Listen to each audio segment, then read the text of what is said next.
In the land of Hyrcania, people live in harmony with nature. Unfortunately, when the barbarian king Anzus rises to power, he starts bringing destruction everywhere. One day, Anzus' army attacks the village of a young girl named Sonja, leaving almost no survivors. Many years later, an adult Sonja is looking for other members of her tribe. She keeps a map of the forest and marks the spots she's already visited. At a lake, she finds a statue of the forest goddess and prays to her before taking a bath. At that moment, some beautiful creatures run nearby because they're being hunted by mercenaries. Sonja and her horse immediately hide and don't come out until the mercenaries are gone. Later they find all these creatures dead on the ground without their horns.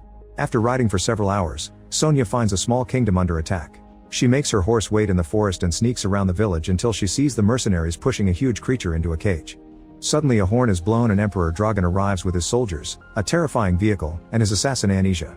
It turns out the mercenaries have been collecting exotic creatures for the Emperor's gladiator games, so Dragan looks at the cages to approve of the results. Then Dragan checks the prisoners and makes his soldiers bring out the leader. He explains that he met this man many years ago when he was a slave, and the guy spat on him. Dragan is looking for the missing half of the Book of Secrets and wants to enter the Hyrcanian forest, so the man warns him that only people accepted by the gods can go there. However, Dragan doesn't believe in gods, he believes in knowledge and science. After yelling at the man for having faith, Dragan tells General Karlach to kill him. Meanwhile, Sonja continues to sneak around and finds two mercenaries torturing a beast in a cage. She calls them out for their cruelty before quickly stabbing them both to death. Then she tries to open the cage, but she's stopped by Anisia putting a sword to her neck. Sonja pushes the sword away and steps back while Anisia tells her that the whole forest will be gone soon. At that moment, the voices in Anisia's head tell her to kill, so she attacks Sonja. The women start fighting, showing off impressive skills with their weapons. However, Anisia is still better with a sword and manages to disarm Sonja, who counterattacks by grabbing Anisia's legs to bring her down. A crowd gathers around them as they continue to fight on the ground and Sonja manages to get Anisia in a chokehold. When Dragan sees this, he says it's good entertainment. Suddenly Sonja is distracted by her horse coming for her, so Karlach knocks her out. Sometime later Sonja wakes up in the invader's tent tied to a cross. Dragan asks her some questions, but since she won't talk, Karlach pokes her wounds with a sword to torture her. When Dragan steals her map, Sonja pulls her hand free in fury and grabs him by his clothes, so Anisia points her sword at her to make her back off. Dragan tells her not to kill Sonja because he wants her to participate in the gladiator games. As Sonja passes out again, she dreams of the day her village was attacked. Her mother told her to take the children and run to the forest. Little Sonja ran around to try to rescue other kids, but the invaders were everywhere and she couldn't reach anyone. Then she had to watch her mother being killed. The next time Sonja wakes up, she's in a cage with other slaves. The wagons take them to the capital, where Sonja has to watch some men whip her horse. Furious, she starts beating the guards up until she frees herself, then she uses her chains to capture the man with the whip. She brings him down and tries to kill him, but the soldiers capture her and throw her back in the cage, where she passes out again. Sometime later Sonja awakens and is shocked to see her mother in front of her. However, it's just an illusion caused by her dreaming. It's actually just an old lady. A startled Sonja grabs her by the neck and puts a knife to her neck, trying to use her as a shield. The other slaves explain that she's in the Damnati pits, where life has no value and there's no escape. If she kills the old lady, nobody will care. The captain takes her knife and tells her to calm down or he'll have to whip her. Meanwhile, Maester Ruthless wonders why Dragan is so obsessed with the Hyrcanian forest. Dragan explains that when King Anzus exterminated the Hyrcanians, the survivors fled into the forest and took half of the Book of Secrets. Dragan has the other half, which has already helped him achieve many scientific feats, but he wants more. There's a message in the book in a code that only Dragan has deciphered, which says that a child with all the knowledge within will rule the world. Dragan thinks this prophecy is about him, so he wants to know how it ends. In the evening, Sonja keeps trying to escape the pit by climbing the wall. The slaves thinks it's ridiculous because nobody has ever made it to the top, but Sonja proves them wrong. Soon she reaches the top and leaves the pit, only to be surrounded by guards. She beats up a few of them and even throws one down the pit, but they keep coming and eventually surround her to capture her again. Afterward, Sonja finds herself chained to her bed. The other slaves tell her that to be free, she has to win all the fights in the arena. They share that Anisia used to be a slave and won her freedom, but rumors say the voices she hears are the ghosts of all the people she killed. In the castle, Anisia discovers she's almost out of medicine, and hides her empty bottles when Dragan enters the room. She reminds him that he promised he would cure her and Dragan says he will, but she can't become his empress until she's sane. He gives her a new bottle of medicine and she drinks it all. After he leaves, Anisia thinks she sees ghosts in the mirror. The next morning the slaves start training for the games. Sonja meets Osin, who is known as the Untouched because he hasn't been touched by a blade since he was captured. He dares Sonja to change that and get him as the prize. Petra tells Sonja she shouldn't make friends because she never knows who she may have to fight later. When the games begin, the slaves surround the blacksmith and try to get good weapons. Since Sonja is new, she only gets a wooden sword and shield, plus really stupid bikini armor. The arena is packed and everyone cheers for another brutal death. Eventually Sonja and Petra are sent out, But Sonja refuses to kill an innocent woman for entertainment and wants to fight the Emperor instead. Dragan laughs and makes a gesture to his guards, who shoot arrows at Petra. Sonja runs to her side and apologizes before she dies. Soldiers then burst into the arena, so Sonja grabs Petra's better sword and starts fighting them. She brings the first guy down by slashing his legs, then she takes his knife since it's her weapon of choice. Now she can quickly kill the soldiers one by stabbing them in their exposed spots. In just a few minutes, she manages to defeat them all and the crowd celebrates her victory. Even Dragan is impressed. Before leaving, Sonja takes Petra's necklace. Later in the pit, Sonja gives the necklace to Petra's grieving boyfriend Hawk. Osin dedicates a toast to all the slaves that died today and Sonja sings a traditional hymn of her tribe in their memory. To her surprise, Daex knows the lyrics and sings along. The next day, Ruthless shows Dragan an artifact called the yoke, which he attaches to a forest beast's head using electricity. Dragan tests it by using a remote control, which makes the beast go crazy. He's satisfied with the result, but he wants the yoke to work on humans too. Ruthless has been experimenting on slaves, however the yoke killed them all.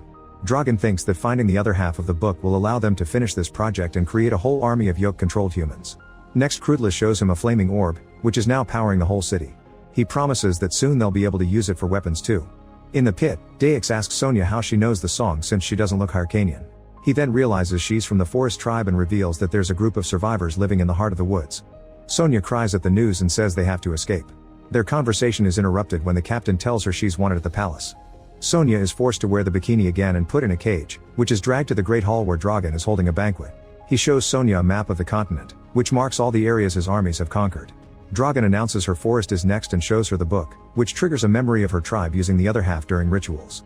That night, Sonja dreams of those rituals and her mother telling her to protect the book. Dragan kills her mother and steals the book before Sonja wakes up, determined not to let the dream come true.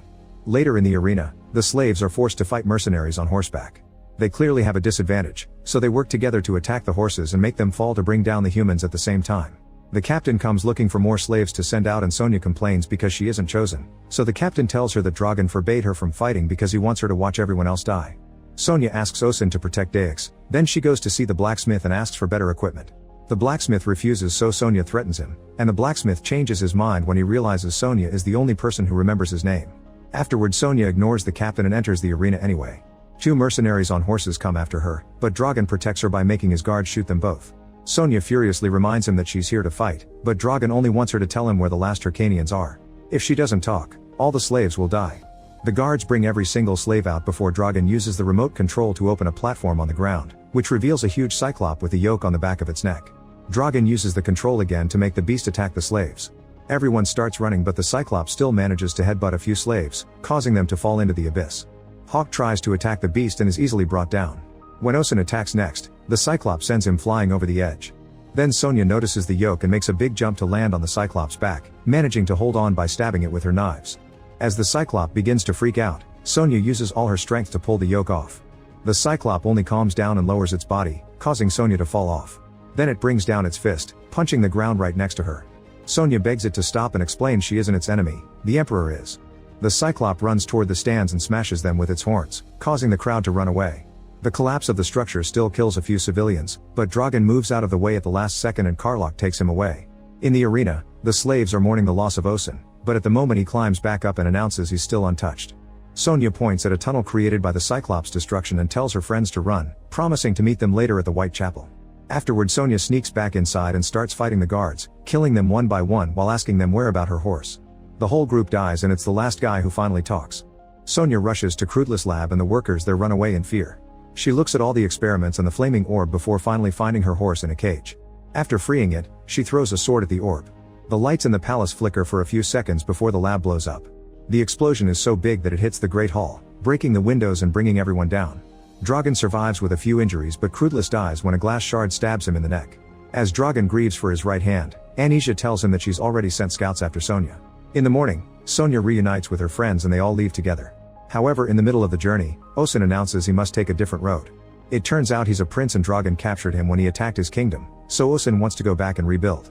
Sonja leans in pretending she's about to kiss him, but she actually slashes his arm with her knife so he isn't untouched anymore. Later, the group makes camp to rest and take care of their injuries. Sonja and Daex are excited about finding their people and share stories of their childhoods. At that moment, one of the slaves comes back from exploring with one of the scouts. She killed all the others and brought this one for interrogation. The scout tells Sonja that Dragan's party has been following them and is only one day behind. Sonja kills the man before talking to Daex in private. She tells him to go and find their people alone, explaining she can't go with him because she'd reveal their location to Dragan too. After Dex leaves, Sonja tries to ask the slaves to go too, but they refuse to let her fight alone. Sometime later Dragan discovers that one of his settlements has been attacked by Sonja's group, leaving everything in ashes. His army will be there in a day or two, so Dragan is starting to lose his mind. Anisia calls him weak and they end up arguing, only to be interrupted by Sonja appearing nearby. She throws a soldier's head on the ground and promises to make things worse if Dragan keeps sending scouts. In return, Karlach throws Dex's head. That night, Sonja sees a group of people approaching her team's camp. She gets her bow ready to shoot, but she's startled by a man who reveals that they're the lost Hyrcanians. Sonja runs to reunite with her people and even gets to hug a woman from her village named Hespera. They explain that they did see Dex, but they didn't have enough men to fight the soldiers and save him. These Hyrcanians have the other half of the book and tell Sonja how it happened. The day of the attack, a boy hid in the temple and watched a priest trying to save the book. However, a soldier attacked the priest and tried to take the book, which was torn in half by the struggle. Hespera surprised the soldier from behind and killed him before taking one of the halves, but she had to run before she could take the other one too. The little boy picked up the other half and hid it before the soldiers captured him. Later in the slave cell, the boy read the book and learned all its secrets, which allowed him to escape from slavery and become Emperor Dragan. Now the Hyrcanians want to hide with the book, but Sonja points out that Dragan will never stop looking for them. She convinces the group to take a stand to finally put an end to this war. Moments later, they surround the settlement and learn that Dragan's army has arrived with plenty of advanced weapons. The men start firing the cannons and Sonja's group has to run while the explosions set the forest on fire. While the soldiers invade the forest, Dragan tells Anisia he'll marry her if she brings him Sonja's head. In the woods, Sonja's group hides behind trees and under bushes until the soldiers are close enough to ambush them. A brutal battle begins while the flames continue to spread and cause explosions. Soon both sides are losing fighters by the second. When Sonja's group manages to gain the upper hand, she tells her people to run to lead the enemy deeper into the trees. A few soldiers go after Sonja, so she has to fight them alone. After killing them or dodging them all, she sees Anisia arrive. The women start fighting with their swords and it looks like their skills are equal, but Anisia manages to overpower Sonja and slashes her body a few times. Sonja refuses to give up and strikes Anisia back on the neck. Nearby Hawk bumps into Karlach and decides to fight him one-on-one. They exchange a few punches and even headbutts before Karlach strikes Hawk with his axe and stabs him with a sword. At the same time, Anisia stabs Sonja with her sword as well. When she is about to decapitate her, Anisia is tackled by Sonja's horse, who then lies down with its mistress. Sonja climbs on top of it and rides away. Later at the lake, Sonja thinks she sees her mother next to the statue. However, this is the actual goddess, who tells her the earth is bleeding and they can't let Dragan win. Sonja points out she always prayed for nothing, so the goddess explains that Sonja had to find her strength to accept her destiny. Then the goddess immerses Sonja in the lake to heal her injuries, telling her that the fate of the world is in her hands. Meanwhile, the survivors of Sonja's group have been captured. Hespera calls Dragan by his original Hyrcanian name and he slaps her, saying that the little scared boy is dead. He accuses Hespera of abandoning him and cries as he shakes her head until she admits it. When he checks her bag, he finally finds the other half of the book and sees it as proof that the prophecy is true. He orders the mercenary leader to kill her, but the man refuses to touch a priestess. Dragan grabs a sword and gets ready to kill Hespera himself, but at that moment an arrow kills a guard. To everyone's surprise, Sonja appears with a much more vibrant red in her hair. At the same time, Osin arrives with his army. As the soldiers rush to fight the intruders, the prisoners use the chance to break free and join the battle. A former slave tackles Karlach and bites his neck to finally kill him. Since Dragan's men lost many soldiers last night, Osin's army easily overpowers them and they are forced to retreat. The front gate has been locked, but Sonja just climbs the wall and makes it to the tower where she starts killing soldiers without mercy. Men on the ground also see her, so she shoots arrows at them before jumping down to fight them, easily bringing them down one by one with her incredible new strength. Inside a building, Dragan reads the other half of the book and is disappointed to discover it only talks about healing, medicine, and balance in nature, which he considers all useless. He then falls to his knees and begs Anisia to fight Sonja, but Anisia refuses because she's scared of someone capable of coming back from a deadly wound. Dragan tells her that she'll never be empress unless she protects him and calls her a coward, saying that the voices in her head agree with him. Anisia snaps and demands to know why he can hear them, so he admits he put the voices in her head because he didn't want to share his throne. Anisia realizes that the medicine bottles have actually been potions to drive her crazy, so she furiously pulls out her sword and stabs Dragan. When she looks down, she discovers he stabbed her too, and they collapse together. Outside, Sonja continues to fight the soldiers until there are none left. By the time she enters the building, Dragan is already gone. Anisia tells her that the voices are finally quiet before she dies. In the forest, a bleeding Dragan falls off his horse. When Sonja starts looking for him, she finds bloodstained book pages on the ground and follows them until she finds Dragan at an old sacred place. He's ripping pages of the book while saying it isn't a useful weapon anymore, so Sonja explains that the book was never a weapon. He twisted it into one and became a tyrant just like King Anzus. Sonja makes a list of all of Dragon's crimes, but she also apologizes for not helping him when the village was attacked. Dragon admits he's scared of death, so Sonja holds his hand while he finally reaches his end. Afterward she returns to the settlement with Dragon's body and tells her people to bury him as Hyrcanian for the boy he was and not the man he became. However, she won't return to the forest with them because she lived there all her life, so now she wants to go out and see the world. Many months later, Sonja is having fun at a tavern, impressing everyone with her skills. She's interrupted by Osen, who brings bad news and says her people need her, so she leaves with him. Like, comment, share, and subscribe. Thanks for watching. See you on my next video.